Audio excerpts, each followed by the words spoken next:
Well, I'm doing another One Piece video. It's been about a month since I did one of these.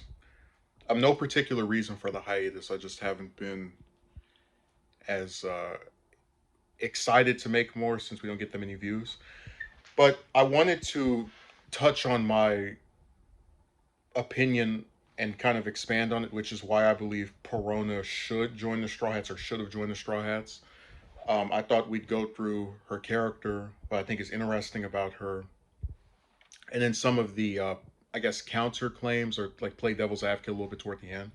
So in Perona is introduced to us in Thriller Bark. She's one of the Frightful Four, the the main top members of Gecko Moira's crew. Um, she has the ability to create ghosts and have them go through people, and they can affect their self esteem. She has a very memorable fight with Usopp, who is immune to these because he doesn't have self esteem, and also he's able to capitalize on the weakness of her ability, which is her body being vulnerable to attack while she's phasing through things. Um, if I were just to describe her personality, I would say she's playful, she's childlike. Um, but again, a lot of the interest in her character comes from a very unique set of powers and a personality that kind of leans into just using them to use them. Now, when I originally read through the series through its entirety, I thought she was going to join the crew, and the reason for this is because Oda made sure that she was the only member of the Frightful Four that was like unambiguously left alive and in like a good condition to theoretically be used further in the story by having her be teleported away by Kuma. And also, she was with one of the Straw Hats during theoretically for the entirety of the 2 year time skip, Zoro. And before this, they set up her and Usopp having an interesting dynamic where she mentions, he's the only person who has defeated me, which is very interesting for Usopp's character because having someone who's there to remind him, you were able to win against me, and I was even able to hurt your much stronger uh, crewmates. All of those things had me just believe that she would join them. She did, and then we got Jinbei instead, who I like as well. But I think a lot of what I would like to see with the character, and they don't necessarily have to have her join for this to happen. Um, but I always look at when I think of a character that I want to see more of. I always try to go off of what we know about them, what we could be told about them. Things like that that kind of leave open the possibility of them showing up or being used again. And one of those things is that we know Perona was on Moira's crew for multiple years since she was a little girl, but we don't know how she met him. We don't know if she was just always by herself, what happened to her parents. And we don't have to see some enormous flashback of, her mom and dad, but they could say that they're deceased. They could say that she got lost one day and went off with these ghosts. I don't believe we know how she even happened to come across her devil fruit. And just to go back to the straw hat angle of this, we typically don't get to see. Well, a bunch of the crewmates don't even have devil fruits to begin with. Out of the original five, I know that only Luffy had one. But I think it would be interesting to see, these different blanks that I'm talking about. We also don't really know what her dynamics were with her other crewmates because during Thriller Bark, they're all kind of segmented, doing little different confrontations with the Straw Hats. Um, we don't know if she's received any training to be able to better use her powers. Because you can imagine if she's had them for years, she probably is more skilled as an adult than when she was a little girl. But we still don't know what specifically happened with her and her powers in terms of their development. If Gecko Moira assisted her, we know obviously that she cares about Moira because she was upset, at the idea of him being deceased. But we don't know to what extent their relationship was. Obviously, he was her leader, but a lot of crewmates are depicted as they love their captain. It's the same thing with the Blackbeard pirates to a large extent. Which is supposed to be like the evil crew, the indisputably evil crew. But it would be really interesting if we saw some more explanations for her relationship with Moira, because it could paint an antagonist that is not really well liked, if you go off of popularity polls and whatnot, as being a more sympathetic, nuanced character. Now, to kind of go into the devil's advocate position of this stuff, which is where people will sit there and they'll try to like think up reasons for why someone is against using her or having her be part of the crew. And I didn't have to do that. I just went on the One Piece Reddit and saw some of the stuff people were writing. Now, one of the things people said is that she's too powerful, too strong. These ghosts going through people and affecting them to make them have low self esteem. If they do have high self esteem, would make her too powerful. She would distract too much, be too strong, right? And I thought about it. I said, well, you could say the same thing about Robin. When you have the ability to make arms appear on anybody and restrain them, and hypothetically, grab them in places where they would be rendered unconscious very quickly, you could say the same thing, that Robin has powers which make it to where you can't have a full like a back and forth fight with her, which is kind of evidenced by her having only two one-on-one fights in the entire series, which is insane to think about.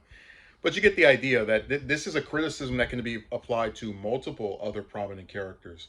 Hell, for a long time, there were people who said that Hancock couldn't become a member of Luffy's crew, not even just because it wouldn't, before the warlord system got abolished during Wano, it wouldn't make sense for her to give up the protection of her entire island for to be a straw hat. But one of the things people said was that she's too powerful. Being able to turn male characters into stone, or anyone that's attracted to her into stone, and then just that power by itself would make her very strong. Just the ability to turn someone into stone, possibly, if they're attracted to her, is the issue here. So, especially if you're the world's most beautiful woman. But see, what I believe about Oda, and I believe this about any writer, is that if they create a character who has unique powers, interesting powers, powers that possibly may be too powerful, according to fans, it's up to that writer to create a series of circumstances or additional antagonists that challenge the hero. So, for example, let's say there's a new arc and Perona's a member of the Straw Hats, just an example, and I want her to fight an antagonist that she can have a several pages or 2 or 3 chapter fight with. Um, I would make it someone who is very good at dodging, so that they can dodge her ghost. I might make it someone who, just like Usopp, has low self esteem. You could make it someone who is impervious to ghosts. Imagine if the world government, there was a whole arc where it's Perona trying to let's say get revenge on the world government for whatever. Oda could create something in their past that has to do with them. Let's say they kidnapped their parents or something, and we find out the world government has created some kind of armor thanks to Vegapunk where her ghosts don't work on any of their members anymore. If they wear this armor, it doesn't work. I think that would be a very interesting way of using the character, staying true to her abilities, but also creating someone who can reasonably fight with her for a prolonged time, a challenge, an obstacle. And I just think a lot of times when people try to give reasons for why something can't work, they don't really use their imagination that much. Because Perona is still a character I would say we know very little about. We don't know about much of her past other than she was young when she joined Moira's crew. So it could easily be established that she had a dream. Because another thing that people like to say is that you can't have someone join the crew unless they have a dream, or that's like a central thing that a crew member needs to have. Um, I had no doubt that if Oda wanted her to join, he could just have her dream be something relating to the crew. Like, hey, I've always wanted to travel around the sea. Moira had me locked up at Thriller Bark for years. I would love to just travel around. Something as simple as that could be her rationale. Not every dream has to be this major, huge thing. Um, but yeah, she's a very, and of course I should also mention you can give her some very good dynamics with the other Straw Hats. You could have her be the person that maybe like believes Luffy's ego is too big, and then she uses the ghost to, I guess, bring him down a peg. You could have her remark on one day she'll get Usopp back like in a playful manner. Obviously, Sanji will try to flirt with her like he does with Nami and Robin. And then she could use her ghost to stop him and, like put him in his place in a metaphorical sense. You could have her be very like it would be really amusing if she just always tags along with Zoro. She was like, "Hey, we spent 2 years together with Mihawk. I might as well spend some more time with you." Like a little tag team with the swordsman and the ghost princess, as she's referred to.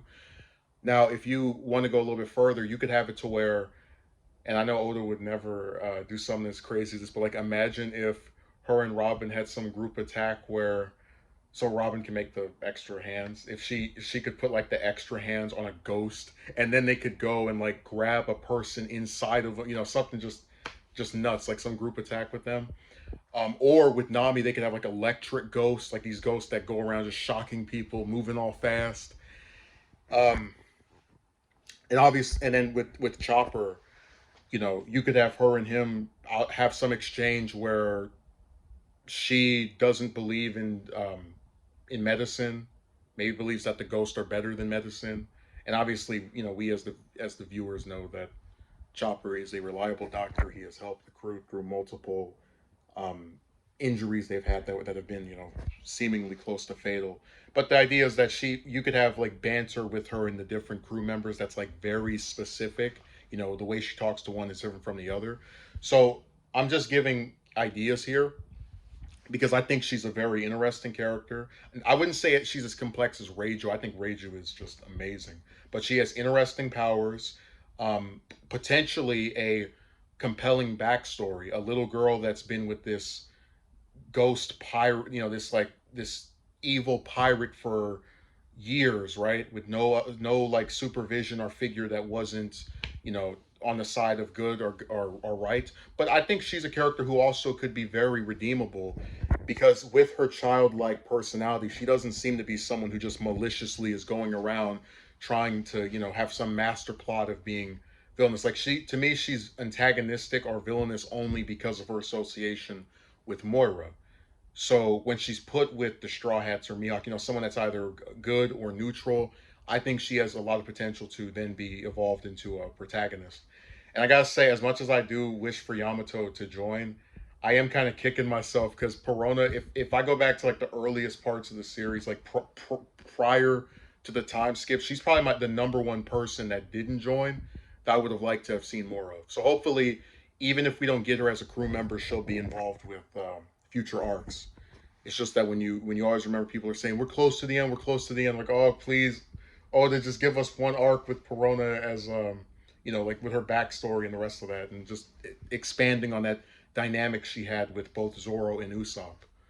Um, Again, he's juggling a lot of plots ideas, so maybe he'll get to it, maybe he won't. But I'm just glad that we have a character as interesting as her, and I hope that to see more of her as the series progresses.